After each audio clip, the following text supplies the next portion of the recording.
تعالیٰ علیہ وسلم کی جب ولادت کا وقت آیا، سیدہ آمینہ رضی اللہ تعالیٰ عنہ ہمارے آقا کی ماں فرماتی ہے ولادت کے وقت یہاں پر عورتیں جانتی ہیں تمہاری ولادت، تمہارے بچوں کی ڈیلیوری کے وقت کوئی نرس ہوتی ہوگی، کوئی دایا ہوتی ہوگی، کوئی لیڈی ڈاکٹر ہوتی ہوگی، لیکن آپ کو میں بتاؤ سیدہ آمینہ فرماتی ہے محمد مصطفیٰ صلی اللہ علیہ وسلم کی ولادت کے وقت 3 عورتوں کو میں نے دیکھا اور ان عورتوں سے پوچھا تم کون ہو؟ ان میں سے ایک عورت نے کہا میں بی بی حوا ہوں، دوسری نے کہا میں بی بی آسیہ ہوں، تیسری نے کہا بی بی مریم ہو۔ یہ دنیا کی سب سے پاکیزہ خواتین ہیں جو محمد مصطفیٰ کی دایا بن کر کے آئی تھی۔ آپ پوچھو سیدہ آسیہ کو دایا رسول اللہ کی بنا کر کیوں بھیجا گیا تھا؟ فقط ان کو جو مرتبہ ملا تھا ان کا غلط شوہر تھا، اس کے باوجود صبر کیا اللہ نے انہیں جنتی خواتین میں بنایا۔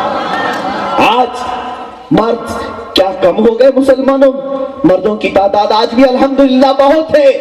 عورتوں سے گزارش ہے تمہیں یہ جو چہرے باہر نظر آتے ہیں کبھی ہوتا ہوگا عورتوں کی فطرت میں بتاؤں، مردوں کی آنکھیں اگر تمہیں تیز نگاہوں سے گاڑنے لگ جائیں تم یہ مت سمجھو کہ یہ تمہیں دل سے چاہنے والا، بلکہ حدیث پاک کی روشنی میں تمہیں بتاؤں ایک مرد اجنبی عورت پر نظر ڈالتا ہے تو وہ مرد کی جو نگاہیں اگر عورت کو پسند آ گئی سمجھ لو وہ تمہارا مسلمان بھائی نہیں بلکہ اس کی شکل میں شیطان کھڑا ہوتا ہے اور وہ تم پر نظریں ڈالتا ہے تاکہ تم شیطان کے فریب میں پھنس جاؤ۔ پتہ نہیں کتنی خواتین کتنی بچیاں ایسی چلی گئی، لیکن آج کے بعد سے عہد کر لو مصطفیٰ کریم صلی اللہ علیہ وسلم کی میلاد میں آئی ہو، رسول کریم صلی اللہ علیہ وسلم پر جان نثاری پیش کرنے والی خواتین کا کردار میں نے تمہیں سنایا۔ ارے اس فاطمہ زہرا کا دوپٹہ پھٹا تو ہوتا تھا لیکن دھبے والا نہیں ہوتا تھا، ان کے چادر میں پیوند تو ہوتے تھے لیکن گناہوں کے دھبے نہیں ہوتے تھے۔ آج تمہارے کپڑے سفید ہوں گے، بہت زیادہ پریس کیے ہوں گے، لیکن غیروں کی طرف سے دیکھے ہوئے دھبے لگے ہوں گے۔ ان دھبوں سے اپنے آپ کو بچاؤ، اس لیے کہ آج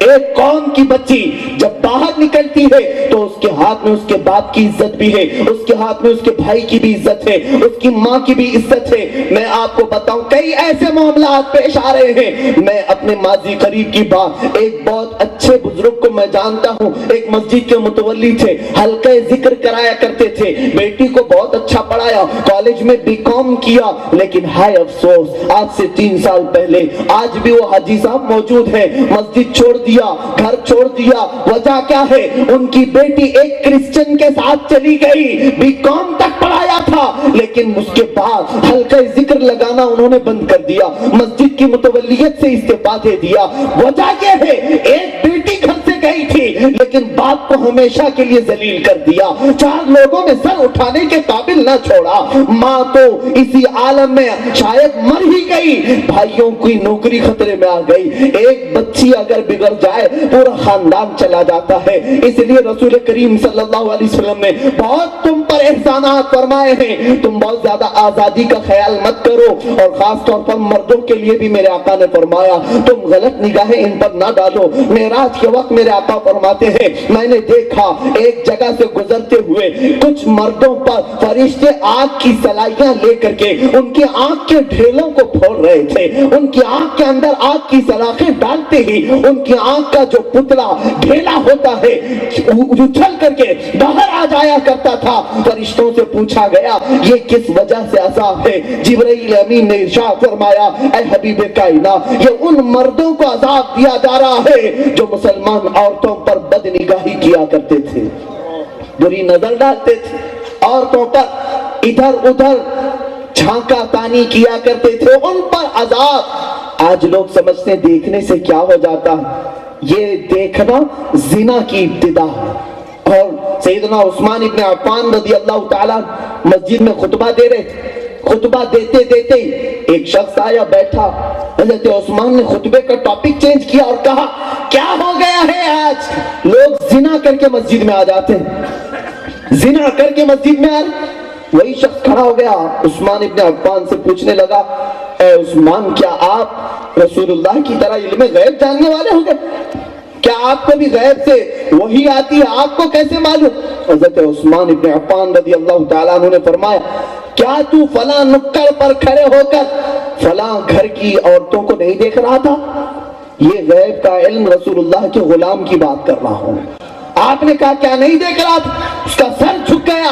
اور کہا اللہ کے رسول صلی اللہ علیہ وسلم نے ارشاد فرمایا زنا کی کئی قسمیں ہوتی ہیں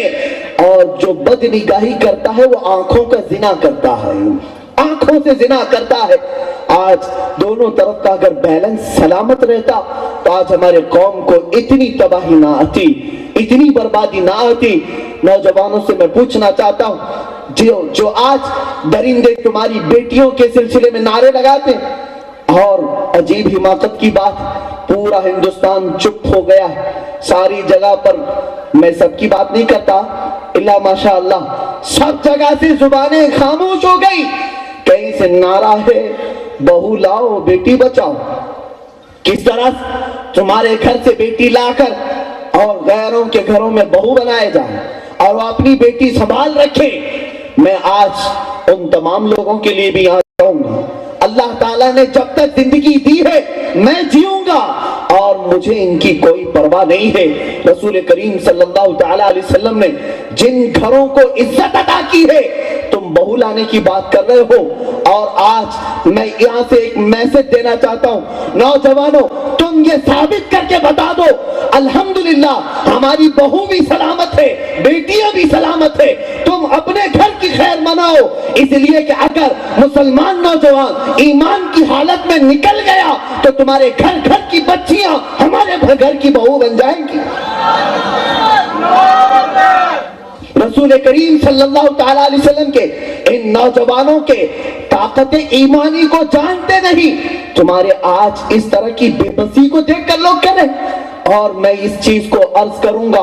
آج ہم بھی انشاءاللہ العزیز نکلیں گے رسول اللہ کے اس قیمتی جوہر کو لے کر، چاہے وہ غیروں کی بچیاں ہوں کہ بچے ہوں، رسول اللہ کے اخلاق دکھاؤ، میسج دکھاؤ۔ اور میں یہاں امید نہیں یقین کے ساتھ کہتا ہوں ان لوگوں کی بولتی بند ہوگی، یقیناً چند دنوں کے بعد ہمارے دامن میں بہت ساری بچیاں ایسی ہوں گی جو رسول اللہ کے ترانے پر رہی ہوں گی، ہمارے گھروں میں بھی وہ بیٹیاں آ جائیں گی جو رسول کریم صلی اللہ علیہ وسلم کی شہزادی مخدومہ کائنات فاطمہ زہرا کی کنیزاؤں میں شامل ہو جائے گی۔ تم یہ عہد کرو اپنی بیٹیاں بھی بچاؤ، دوسروں کے گھروں کی بھی عزت رکھو۔ میں آپ کو یہاں سے یہ درس نہیں دینا چاہتا کہ دوسرے غیر مسلموں کی عورتوں پر بری نظر ڈالو، ہرگز نہیں، اسلام اس بات کی اجازت نہیں دیتا۔ جس طرح تمہارے گھر کی عورت کی عزت ہے اسی طرح ایک غیر مسلم کے گھر کی بھی عزت ہے، یہاں تک کہ اللہ کے رسول صلی اللہ علیہ وسلم اپنے سپاہیوں کو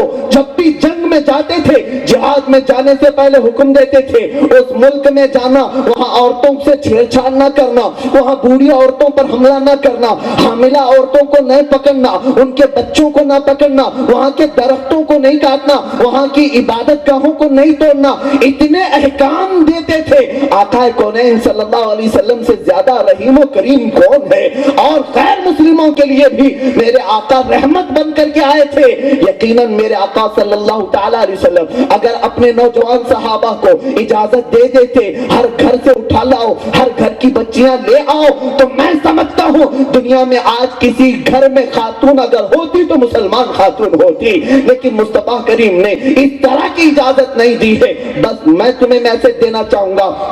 آج اپنی بچیوں کے لیے، اپنی بیٹیوں کے لیے جس طرح اسکول ضروری ہے، کالج ضروری ہے، اسی طرح دینی علوم بھی ضروری ہے، قرآن بھی ضروری ہے، حدیث پاک بھی ضروری ہے، اور رسول کریم کی وہ جانثار خواتین کے واقعات بھی ان کے لیے ضروری